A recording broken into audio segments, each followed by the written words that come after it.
Welcome to the Voice of Houston. I'm your host, Dr. Bobby Mills, and today we have a very, very special guest, Dwayne Thompson from Prairie A&M University. He is the director of the Wesley Foundation at Prairie View. Be sure to tune in, uhn.com, on your app. Dwayne, tell us a little bit, the listening audience, viewing audience, about your role at Prairie View in terms of spiritual development and student services and getting young people involved in university life, and how long you've been there and what your overall objectives are for Prairie View in terms of spiritual formation and all of those good things that a person of your caliber can bring to a college experience. Dr. Mills, first of all, let me thank you for allowing me to come on this show, and I am so grateful to be a part of this experience. Listen, I've got to Prairie View about 7 years ago, and I went there reluctantly. You know, I was over 50, and I was trying to figure out how I was going to deal with these young folks out there at Prairie View. But I found very quickly that my services was needed, my spiritual service, spiritual direction, if you will. Back in 2015, you remember I got to Prairie View in July 2015, and it was 2 weeks later, Sandra Bland incident. It was shortly after that I had a student walk into my office and say that she was looking for someone to pray with because her boyfriend had been hit by a car and the car never stopped and killed. I could tell you story after story of students needing some direction and support, moral support, during my tenure at Prairie View. My job is to help students provide spiritual formation. For the most part, we don't assume, but we believe that most students have some spiritual base, and we try to not hone them into what Methodists do, which Methodist is what I am, although I believe highly in the Methodist system. But we try to take the Bible and help them develop their spiritual formation. How to continue to pray, to develop a community of Christians that's going to be our future leaders for tomorrow. I found it to be very, very easy to approach the students because most of them don't have a basis of their belief. If you ask a student, well, why are you Pentecostal, or what is the core values? Most of them don't even know. And so I get that allows that opens my it. Parents are Baptist. Right. That's the kind of responses I get. So that opens up a door for me to say, this is why you should believe, and this is what you should. This is not what you should believe, but this is why I believe it, and share my story with them, and they catch on. I use a process what I call is DID. I use the acronym DID, D-I-D. And so I discover what the student is in their spiritual ways, whether they know Christ or they don't. I invite them to be a part of this Christian community. And then the other D, I develop. I start developing them spiritually, have them doing spiritual practices through retreats, Bible study, social fellowship, and service. We believe in holistic approach of ministry. Well, good. Well, let me ask you this. You say you've been there 7 years. Yes, sir. And you're getting ready to go into your 8th year. You came out of the corporate world, so to speak. You were the director or assistant director in the Metro organization, so you came out of transportation. But you also had served, in a ministerial role within one of the major Methodist churches. in the Yes. metropolitan Houston area, Covenant Glen United Methodist Church. Yes, sir. I understand. So how do you bring the business experience that you've had, as well as the pastoral experience you've had? How do you bring that experience to helping young people understand that they too can succeed, not only from an academic, secular point of view, but that they can be grounded in terms of their own personal spiritual journey, because life is a swift transition. Yes, You're not yes. going to live forever. Yeah. So you have to live in such a way that you feel that your life has been worthy, Right. and you made a difference. That's a great question, and it even with my call to ministry, I had to process that myself. Why could I be effective? How could I be effective in ministry coming from my corporate background? So I worked at Metropolitan Transit Authority for 33 years, and I was in one department, the paratransit department, for 25 of those years. In that department, it started off with a two-man team. I was the dispatcher. I had a person that answered the phone, and that's all it was. When I left Metro, that had become a 50-man system. We had 10 dispatchers, and we had 30 call takers and reservations and that type of thing. And so I had to learn to manage people from all walks of life, from all economic levels of life, and I had to help them to be a part of a community that will provide service for those who are disabled. That disabled community was another training point for me, because so many people look at people with disabilities as limited, and I try to approach it in a sense what not about what they can't do, but what can you do, and that helped me a great deal. That helped me a great deal of in my corporate walk and managing people. So managing people, then going into the church. God called me into the church after 33 years of working at the same company, and the only adult job I've ever had. I was really kind of weary about that, but I tell you, my life has not been better since I went into ministry, and going into ministry at Covenant Glen has really exposed me to great things that how God could use people. I've seen that ministry at its highest, and I've seen it at its lowest. And I've seen amazing people come together as a Christian community to do God's will. And that's what I try to teach the students. It don't matter where you've been. It don't matter what you've done. It's about where you're going and who you're going to do it with is more important. Right. So you're saying that your pastoral kind of journey in terms of being an associate pastor in a church and now pastoring and so forth, that basically prepared you Absolutely. for what you're doing now with young people, because obviously young people have so many different kinds of challenges now from what maybe you and I had when we were coming along. You know, our parents and family life was probably a little different. You know, I grew up learning how to read from the Bible, you know, when I was 3 or 4 years of age.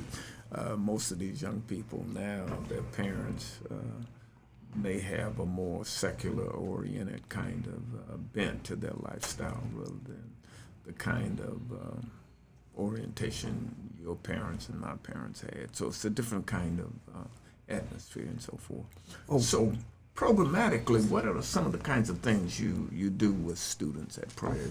So we have a Bible study every week, a weekly Bible study. I also pastor 2 churches out there. So I have a church that those students can come and participate Worship. in worship with. And not only participate in worship, but also participate in the service. I believe that's part of the training, helping them to understand that they have a role in the church. Not that church has to be done my way, but I actually give them room to have church their way. Every Tuesday, I call every But sorry. ultimately, it has to be God's way. Absolutely, absolutely. So I have every second Sunday I have what I call student ministry, and I invite different ministries off campus. The PV Mind, a lot of dance groups and that type of thing, and they participate in our worship experience. But all this is a part of the development. Is that not that I can do church by myself, that we are all part of a larger community, and we're all trying to worship the same God. Worship the same God. Yes, sir. Yeah. Well, let's talk a little bit about what you're planning for next Saturday with a group of young people, especially the STEM-oriented young people, in terms of getting them involved with more digital formation and providing them with an avenue for getting more involved with the community at large, and the various kinds of things you're doing in terms of a building project that you're kind of commencing with providing a better facility for the kinds of activities you want to engage in. And so part of the success for me in campus ministry, or learning how to do campus ministry, has been partnering with other ministries on campus, partnering with other organizations like AT&T. We have a meeting with them we have a function that we're doing with them on Saturday, April 30th, where AT&T is coming in and they're going to provide Chromebooks and hotspots to our students. And those students have an opportunity that are STEM based, that will have an opportunity to be able to apply for internships, and that's a great partnership. One of the students at Prairie View, they are certainly the underserved. Most of them are on financial aid. Most of them, in order to get through school, they have to work, and being able to get a internship and to help them direct them in their career, it's going to speak volumes for those young folks. So I'm one of the 7 campus ministries in the Texas Annual Conference. Texas Annual Conference is of United Methodist Church. I am one of 2 that don't have a building for programming. And so I've had to be very creative in my programming. I had a house out there in Prairie View, so I would use that for fellowship and game night and that type of thing. I also have access to the chapel, where I share it with 30 other ministries on campus. So we do our Bible study on the campus. So I had to be very creative in order to get ministry done. But we've gotten it done, and so. I'm excited, though, now that we're working on a building project, a $1.6 million building project for a home for Wesley. That's going to also extend the legacy of one of my churches out there, or both of my churches. Well, but let's take it a little bit farther. Okay. To a higher dimension, so to speak. All of you Prairie View graduates out there who love Prairie View, and you want to be involved in taking PV to another level in terms of spiritual formation for young people. Obviously, many of the young people who are freshmen at Prairie View, they have high caliber, because Prairie View is the 3rd largest HBCU within the HBCU community, and more importantly, we produce productive people. Right, but more importantly, Prairie View has developed such a credible reputation under the direction of Dr. Simmons that Prairie View turns away. I think just recently Prairie View had 16 to 17,000 first-time freshmen that applied, but only had slots for maybe about 2,800.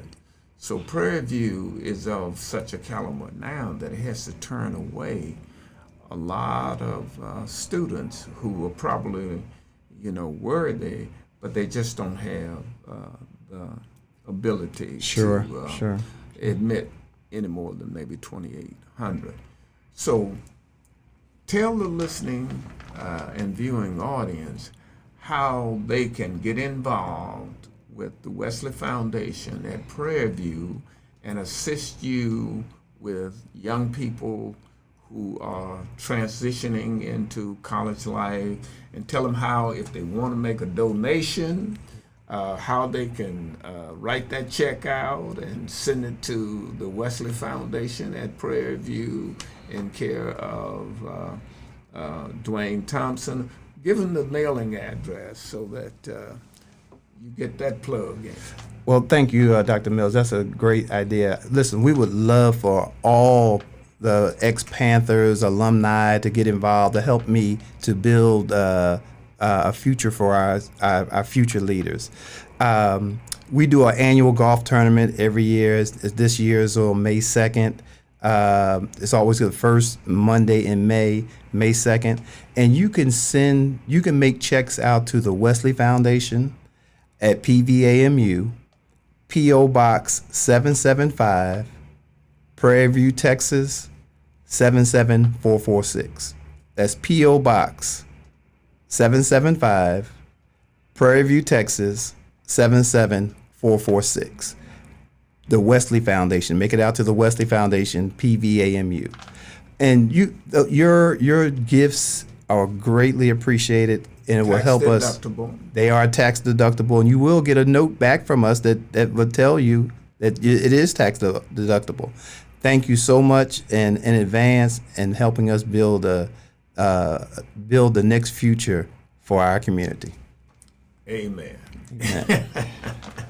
Well, let's get back to another point about spiritual formation with young people.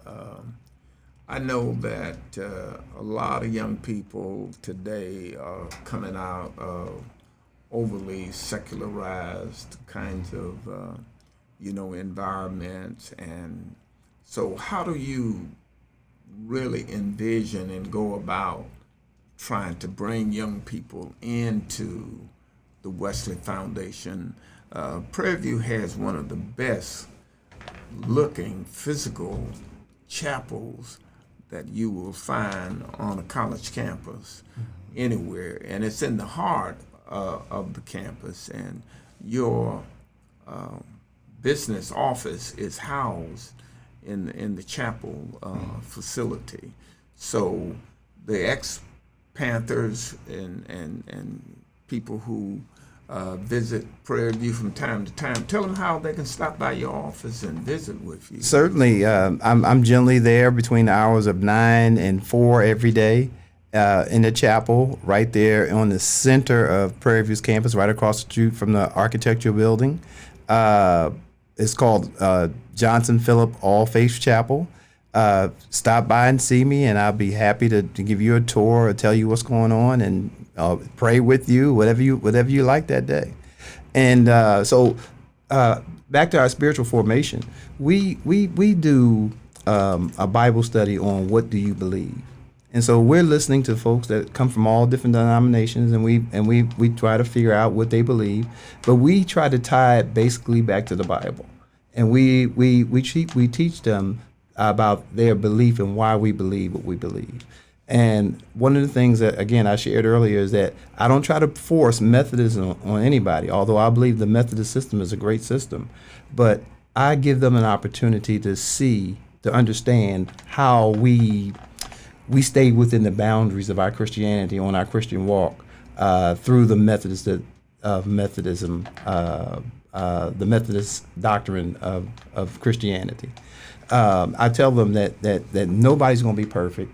That the Bible only sets boundaries for us. It helps us. It lets us know when we're out of bounds. And so when you know you're out of bounds, in order for you to be legal, you got to come back in bounds. And so we try to help the students understand that. Well, one of the things that has always amazed me about college life, I professionally taught college for many, many years, is that young people are very, very inquisitive about life, and oftentimes just having someone like you that they can come to and vent, their frustrations sometimes with college life and relationships with other students, or even with sometimes a significant other type individual that they may be dating and that kind of thing and so forth. You must have read my mind because I had a student on yesterday that I've never met before, good-looking young person, about 6'5", walk into the office and basically say, I can't make friends. I don't know what's wrong with me. But they started off the conversation with saying, I'm not suicidal. That caught my attention. Right. And so we sat there for an hour, and it turns out that he had been in a relationship that recently ended, and that has devastated him. And so now he's taken all that as one thing now, saying that nobody likes him in a sense. But you had to help him understand that there's always someone that likes you, and that someone that you're never Jesus. alone. That's correct. That's correct. And so the young man came to Bible study on last night, and I was so happy to see him, and so I think he enjoyed himself. So we're going to keep working with him. But I tell you, the biggest benefit of me being a campus minister is being available to the students. Being available to them, because they have, just like life, they have all sorts of things going on, and they need somebody to talk to. Yes. Yeah, and give them that sense of belongingness, that you do belong. Absolutely. Yeah. Let them know that God cares, that He does hear you, and guess what? This is only temporary. And Reverend Dwayne Thompson cares too. That's right. That's right. I'm here to provide whatever counseling service, whatever mentoring you need. So do you take the young people a lot of times on field trips? What kind of field trips do you? Well, we go to other churches. We go to other churches. We also go on retreats. I do a freshman retreat. So on the freshman retreat, I help the students to understand what's going to be expected of them in the Wesley Foundation and the type of things they could expect. Get a chance to get to know them get to know me. And then we go on an all-campus retreat, which is all the campus ministries in Texas. We all meet together, and it's a spiritual time, a time of spiritual renewal and that type of thing, which is good. The students are invited to my church every Sunday. And some days I have to pick some of them up and take them to the church. But that's part of what I feel my obligation is to the students. You have been viewing and listening to the dynamic Dwayne Thompson from Prairie A&M, the Wesley Foundation, and we are honored and happy to have you with us. And those Prairie View graduates out there that want to get involved in spiritual formation and helping young people at Prairie View, remember to get in touch with Reverend Dr. Dwayne Thompson at the Wesley Foundation in Prairie View, and we have been very, very pleased to have you view and listen to us. Keep your paper in your car. God loves you, and we do too. Thank you, Dr. Mills, for having me. Well,